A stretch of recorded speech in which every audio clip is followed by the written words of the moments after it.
Mas maghihigpit pa ang Armed Forces of the Philippines o AFP sa pagpapatupad ng no-fly, no-sail zone bukas.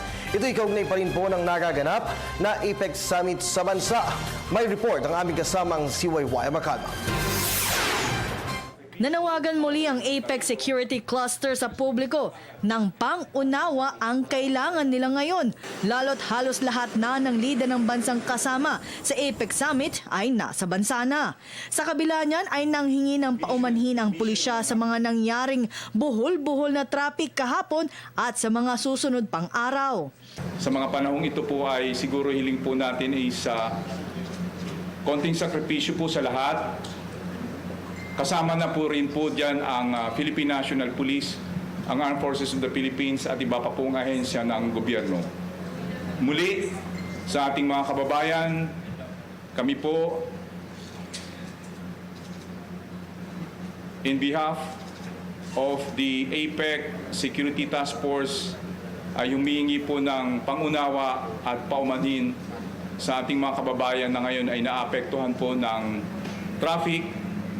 At ang iba nga po sa kanila ay naglalakad para lang po makapunta sa kanilang mga destinasyon.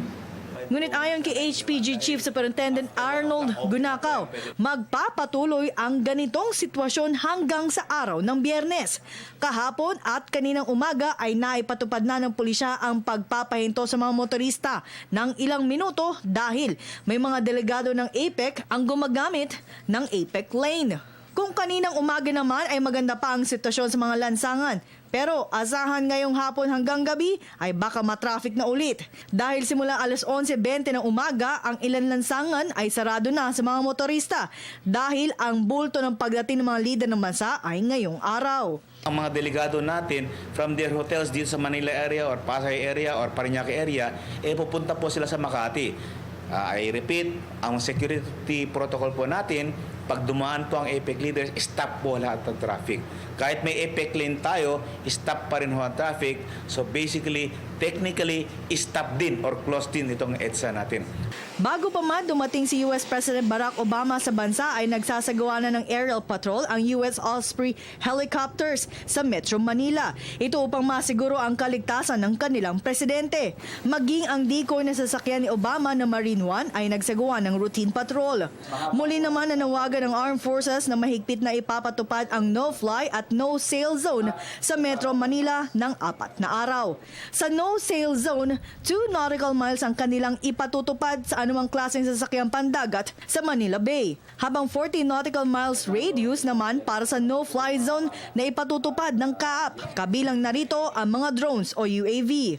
Ito lang po ay paalala sa mga kinaukulan na seryosohin po natin ang no-fly zone at saka no-sail zone kasi po ay patutupad po talaga ang enforcement nito dahil sa requirements natin for the security of our delegates.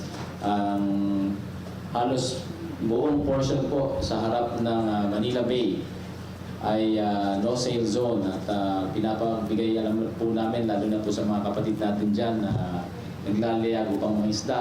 So pag may nakapasok po dyan, ihaharangin po or i-intercept at ang pinaka-extreme measure na pag hindi sumunod, pababagsakin. Kasama po kami sa no-fly zone. Hindi po lilipad maski po ang Armed Forces o ang Police o ang Philippine Navy o anumang assets ng gobyerno. Hindi po kami lilipad sa mga lugar na yan.